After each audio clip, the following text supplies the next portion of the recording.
నువ్వు ప్రోత్సహిస్తున్నావా లేకపోతే తీసేస్తున్నావు వీళ్ళందరికీ వెళ్ళి అంటే ఇక్కడ నీకు చదువుకోవడం ఓడిస్తాం లేదా ఓన్లీ నీ రియల్ ఎస్టేట్ దళాలను నడవాలా ఇక్కడ మేమేమంటున్నాం విద్యార్థులకు రేపు పొద్దున అవకాశాలు రావాలి ఎస్పెషల్లీ తెలంగాణ విద్యార్థులకు ఇంకెక్కువ అవకాశాలు రావాలి విద్యార్థుల ఇన్ఫ్రాస్ట్రక్చర్ డెవలప్ చేయకుండా విద్యార్థులకి ఉన్న భూమిని కూడా నువ్వు గుంజుకోవడం అనేది చాలా దారుణం దీన్ని ఎట్లయినా ఎదుర్కొంటాము మేము రేపు పొద్దున భారీ ఎత్తున మేము దీని ప్రాణికం ఉన్నది లీగల్గా ఎదుర్కొంటాము అన్ని విధాలుగా మేము ఎదుర్కొంటాం ఈ పౌర హక్కులు అని అదే బీఆర్ఎస్ ప్రభుత్వంలో పౌర హక్కులు వేసిన మేధావులందరూ సోకాళ్ళు మేధావులు మురళి గారు కానీ మన కోదండరామ్ గారు కానీ ఈరోజు దీనిపైన స్పందించకపోవడం అనేది ఒక ఆశ్చర్యాన్ని నాకు గుర్తు చేస్తుంది.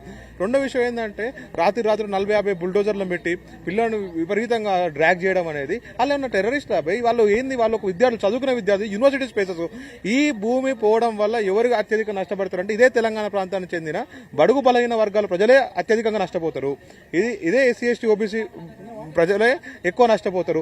అదే రాహుల్ గాంధీ గారు మహబూబ్కి దుకాణం అని పొద్దున్న లేసి మహబూబ్కి విద్యార్థులు అరెస్ట్ చేయడం మహబూబ్కి దుకాణం మీరు రియల్ ఎస్టేట్ నడిపేయడం మహబూబ్కి దుకాణం విద్యార్థులు అణచివేయడం మహబూబ్కి దుకాణం అంటే మహారాష్ట్రలో మహబూబ్కి దుకాణం ఇక్కడికి వచ్చే వరకు విద్యార్థులు నిరంకుశంగా జైల్లో వేయడము ఎఫ్ఐఆర్ చేపేయడం ఇద్దరు విద్యార్థుల మీద రోహిత్ అనే విద్యార్థుల మీద ఎర్రం నవీన్ అనే విద్యార్థుల మీద ఎఫ్ఐఆర్లు అయినాయి. ఇంత హిపోక్రాటిక్ గా ప్రజాప్రభుత్వాన్ని ప్రజలు దోచుకునే ప్రభుత్వంగా మారడం అనేది సిగ్గుచేటు. మా వాళ్ళు ఎన్ఎస్యుఐ వాళ్ళు ఏం చేస్తారంటే సీఎం గారిని పిలిచి ఫుట్బాల్ ఆడిపించినారు యూనివర్సిటీలో.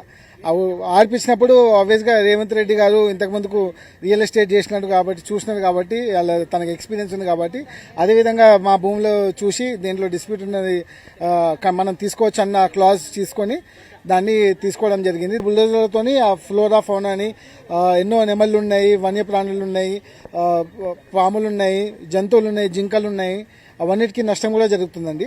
సో బేసిక్గా మానిటరీ ఇష్యూస్ వల్లనే అండి. సో గవర్నెన్స్ ఇష్యూ వాళ్ళ ఇష్యూస్ వాళ్ళ సబ్జెక్టు మాకు సంబంధం లేదు. బట్ మా భూములు తీసుకోవడం మాత్రం దీన్ని మేము తీవ్రంగా ఖండిస్తున్నాము.